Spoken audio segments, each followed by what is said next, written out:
So friends, आज हम discuss करने वाले हैं Dalton's atomic theory. Dalton atomic theory किसने दी थी? जॉन डाल्टन ने दी थी। जॉन डाल्टन कौन था? He was a English school teacher और उसने ये सब थियरी कब प्रपोज की थी? 1808 में। अकॉर्डिंग टू दिस थियरी उसने मैटर का सबसे स्मॉलेस्ट और इनडिविजिबल पार्टिकल करके एक एटम को बोला है। Now postulates of Dalton's atomic theory. All the matters are made up of tiny, indestructible, indivisible unit particles called as atom. Dalton's atomic theory का पहला postulate क्या बताता है कि all the matters are made up of tiny, indestructible, indivisible and ऐसा unit है जिसको atom कहते हैं। Atoms are the smallest particle of an element and molecules are the smallest. So अगर किसी एलिमेंट का सबसे स्मॉलेस्ट पार्टिकल है तो वो एटम है, और अगर किसी कंपाउंड का सबसे स्मॉलेस्ट पार्टिकल है तो वो मॉलिक्यूल है। सो एटम का सबसे स्मॉल एलिमेंट का सबसे स्मॉलेस्ट पार्टिकल एटम है और कंपाउंड का सबसे स्मॉलेस्ट पार्टिकल मॉलिक्यूल है। This is the second postulate of Dalton's atomic theory. Now third is all the atoms of the same elements have same size, shape, mass and all the other properties. अगर एक element के सारे atoms की सारी physical properties like shape, size सब कुछ same होता है। Atoms of different elements have different properties. अगर डिफरेंट एलिमेंट्स को कंसिडर किया जाए तो उसके एटम की जो प्रॉपर्टीज है वो अलग अलग होती है। Compounds are form when atoms of different elements combine. Compounds कभी फॉर्म होते हैं जब अलग अलग एलिमेंट्स के एटम जो है वो एक दूसरे के साथ कंबाइन होते हैं, तब कंपाउंड्स बनते हैं। Atom in a compound unite in small whole number ratios. तो सारे कंपाउंड्स के अंदर जो एटम्स होते हैं वो अलग अलग एलिमेंट्स के जो एटम्स है वो जब पर्टिकुलर रेशियो में एक दूसरे के साथ कंबाइन करते हैं तो वो कंपाउंड बना लेते हैं। The chemical reaction involves only the separation, combination or rearrangement of integer number of atoms. जब कोई केमिकल रिएक्शन होती है तो there is only separation. Either separation कब होता है? Decomposition रिएक्शन में। कॉम्बिनेशन रिएक्शन में क्या होगा? जब टू एलिमेंट्स एक दूसरे से कंबाइन करते हैं, A plus B gives AB type का रिएक्शन।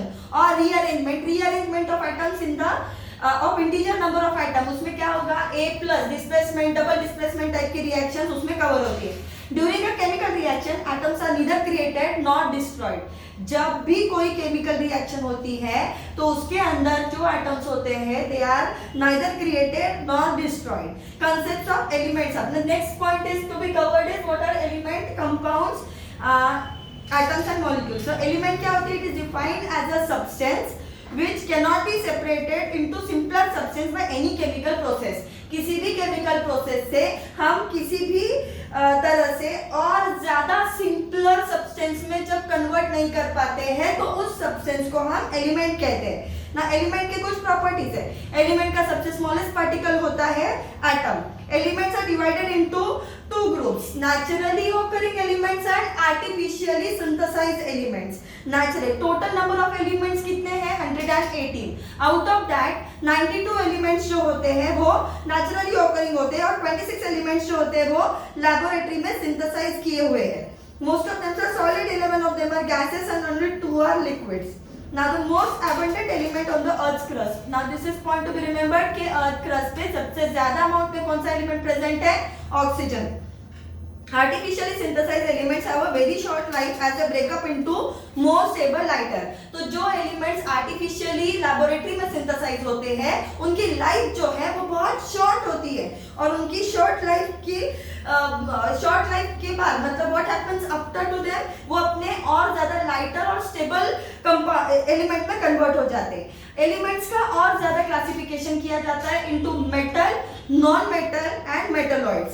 मेटल में क्या है? Metals are solid, they are hard, they are lustrous, they are malleable, they are ductile, they are good conductors of heat and electricity, they have a high melting point, high boiling point, they have higher density, they are sonorous, right? These are all properties of metals. Now what are the examples of metal? Copper, iron, zinc, everyday elements that we use. Next, non-metals. Non-metals में क्या है? Non-metals are non-lustrous, they are solid, they may be liquid or gases also, then they are brittle, they are not hard, they are poor conductors of heat and electricity, and they are non-sonorous, they are having low melting point, low boiling point. Metalloids क्या होते हैं? Metalloids के अंदर दोनों properties present होते हैं, both the properties of metal as well as non metals are present in there. उनका example क्या है? Arsenic, germanium and silicon. Noble gases ऐसे एलिमेंट्स हैं जो किसी की भी एलिमेंट के साथ कंबाइन नहीं करते, they are chemically inactive because they have their outermost orbit completely filled. Now compounds, now next point is compounds. कंपाउंड्स में क्या आएगा? It is defined as a substance of definite composition which can be decompose into two or more substances by chemical methods. तो हमने element में क्या देखा था कि जब अलग-अलग एलिमेंट्स के एटम्स कंबाइन करते हैं तो वो कंपाउंड बनाते हैं। तो इसका मतलब कंपाउंड क्या है? Compound is defined as a substance of a definite composition, उसका कुछ पर्टिकुलर कंपोजिशन होता है which can be decomposed into two or more substances by chemical method। chemical methods को यूज करके उस कंपाउंड को हम उसके constituent elements में डिकम्पोज कर सकते हैं। Example methane, ammonia, urea। Atoms of different elements are present in a compound in a fixed and a definite ratio. This ratio is characteristic of a particular compound। तो जब element अलग-अलग elements के जो atoms है वो एक दूसरे से रिएक्ट करते हैं तो एक फिक्स रेशियो में वो रिएक्ट करते हैं और ये उस कंपाउंड का स्पेसिफिक रेशियो होता है। Then the properties of all the substances and elements obtained on decomposition of the compounds are completely different। जब उस कंपाउंड को डिकम्पोज किया जाता है तो उन डिकम्पोज्ड एलिमेंट्स की प्रॉपर्टीज और उस कंपाउंड के प्रॉपर्टीज में फर्क होता है। ठीक है, hydrogen Burns with a puff sound, oxygen supports combustion, लेकिन पानी neither it supports combustion nor it helps in it. Atoms, the atom smallest indivisible particle of an element is atom। atom may or may not exist freely। atoms of almost all the elements can react with one another। सारे जो elements है उसके जो atoms है वो एक दूसरे से रिएक्ट कर सकते हैं और वो कंपाउंड बना सकते हैं। मॉलिक्यूल क्या है? Molecule is an aggregate of two or more atoms in a definite composition. Molecules में क्या होता है? मॉलिक्यूल कंपाउंड का स्मॉलेस्ट पार्टिकल होता है। सो दैट मींस मॉलिक्यूल के अंदर एलिमेंट्स के एटम्स एक पर्टिकुलर प्रोपोर्शन में प्रेजेंट होते हैं। ठीक है, which are held together by the these element के जो एटम्स है ये एक दूसरे के साथ they are hold together with each other with specific chemical bonds। It cannot be divided into constituent atoms by simple physical methods। जो simple methods है like फिल्ट्रेशन वगैरह ऐसे जो प्रोसेस है उससे हम कंपाउंड्स को, मॉलिक्यूल्स को we cannot divide them into their constituent element और या constituent atoms में। Only under drastic condition a molecule can be decomposed into constituent। कोई एकदम ही ज्यादा drastic condition होती है तभी वो जो है वो मॉलिक्यूल जो अपने कॉन्स्टिट्यूएंट एटम्स में डिवाइड होता है। The properties of constituent atom of a compound and the molecule of a compound are completely different.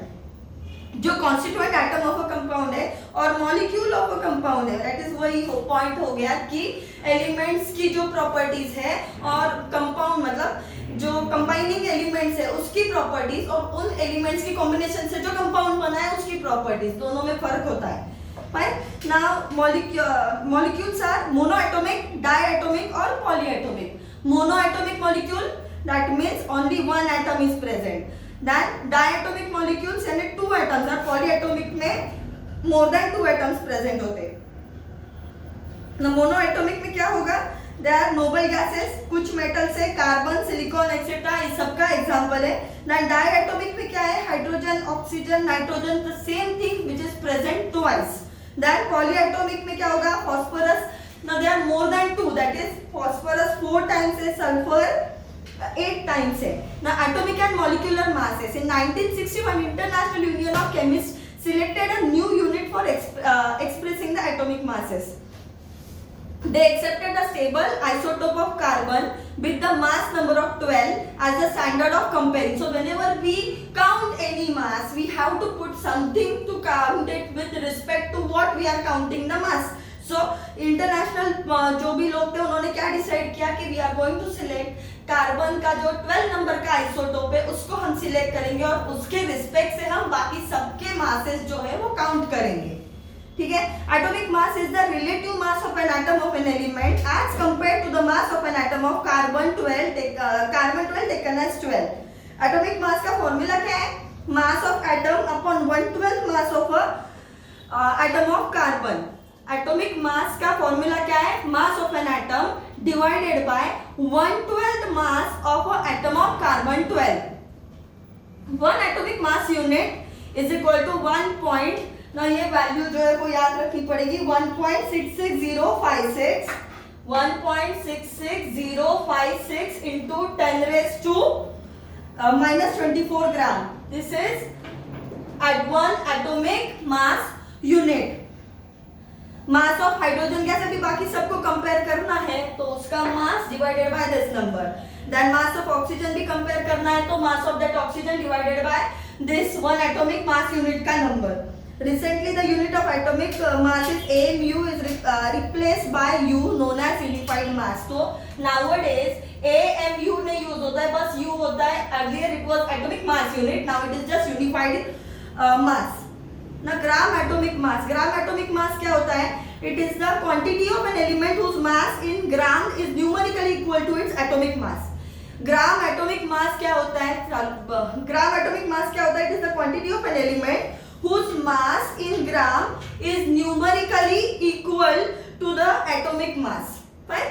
Then atomic mass of an element expressed in gram is the gram atomic mass of one and the same thing. Average atomic mass क्या होता है?